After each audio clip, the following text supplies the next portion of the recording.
బహుభాషా విధానంపై తను చేసిన వ్యాఖ్యలకి కట్టుబడి ఉన్నారు జనసేన అధ్యక్షుడు AP deputy CM Pawan Kalyan. హిందీని ఒక భాషగా తానెప్పుడూ వ్యతిరేకించలేదని, దాన్ని తప్పనిసరి చేయటాన్ని మాత్రమే వ్యతిరేకించానని అన్నారు డిప్యూటీ సీఎం. కొంతమంది వ్యక్తులు తమ రాజకీయ ఎజెండా కోసం ఈ విధానాన్ని తప్పుపట్టడం మంచిది కాదన్నారు. గతంలో హిందీ గోబ్యాక్ అంటూ పవన్ కళ్యాణ్ నినదించారు. దానికి సంబంధించిన వార్తాపత్రిక క్లిప్ని వైసీపీ షేర్ చేసింది. దీనిపై పవన్ కళ్యాణ్ పరోక్షంగా స్పందించారు. బహుభాషా విధానంపై తన వైఖరిని మార్చుకున్నానని కొందరు అనటం అవగాహన రాహిత్యమన్నారు.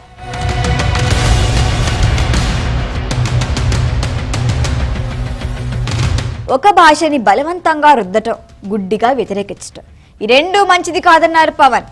జాతీయ సంస్కృతి లక్ష్యాన్ని సాధించడానికి ఓ వైఖరి ఉపయోగపడుతుందన్నారు.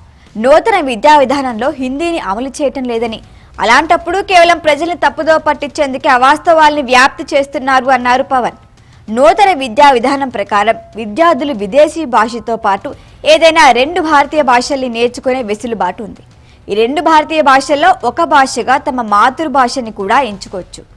సో హిందీ ఇష్టం లేకపోతే తెలుగు, తమిళం, మలయాళం, కన్నడ, మరాఠీ, సంస్కృతం, గుజరాతీ, అస్సామీ, కశ్మీరీ, ఒడియా, బెంగాలీ, పంజాబీ, సింధీ, బోడో, డోగ్రీ, కొంకణి, మైథిలి, మైత్రి, నేపాలీ, సంతాలి, ఉర్దూ భాషల్లో మరేదైనా భారతీయ భాషని ఎంచుకోవచ్చు. విద్యార్థులకు సాధికారత కల్పించడానికి, జాతీయ ఐక్యతను ప్రోత్సహించడానికి మాత్రమే నూతన విద్యా విధానం ఉందన్నారు పవన్ కళ్యాణ్. భారత భాషా వైవిధ్యాన్ని పరీక్షించడానికి బహుభాషా విధానాన్ని రూపొందించారని, ప్రతి భారతీయుడికి భాషాపరమైన స్వేచ్ఛ, విద్యా ఎంపిక ఉంటుంది. జనసేన కూడా దీనికే కట్టుబడి ఉంటుందన్నారు. హిందీని తమపై అనవసరంగా రుద్దుతున్నారంటూ తమిళనాట కొంతమంది చేస్తున్న ప్రచారాన్ని పవన్ కళ్యాణ్ తిప్పికొట్టిన సంగతి తెలిసిందే. హిందీ వద్దనంటున్నప్పుడు తమిళ సినిమాల్ని హిందీలో ఎందుకు డబ్బింగ్ చేస్తున్నారు అని ప్రశ్నించారు.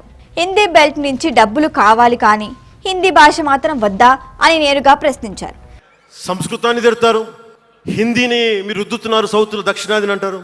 అన్ని దేశ భాషలే కదా. మన తమిళనాడులో తమిళ్ హిందీ రాకూడదు అంటుంటే నాకు అనిపించింది మనసులో ఒకటే, అప్పుడు తమిళ సినిమాలని హిందీలో డబ్ చేయకండి.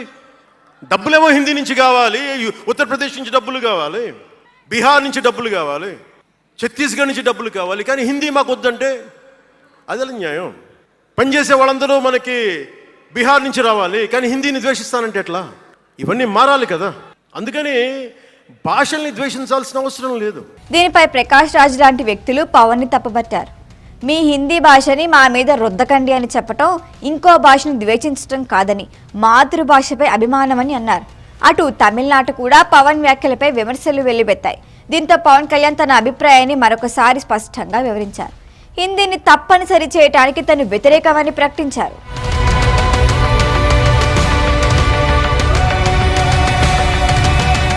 ఈ వీడియో కనుక మీకు నచ్చినట్టయితే లైక్ చేయండి, షేర్ చేయండి, సబ్స్క్రైబ్ చేయండి. అలాగే పక్కనే ఉన్న బెల్ ఐకాన్ని క్లిక్ చేయండి.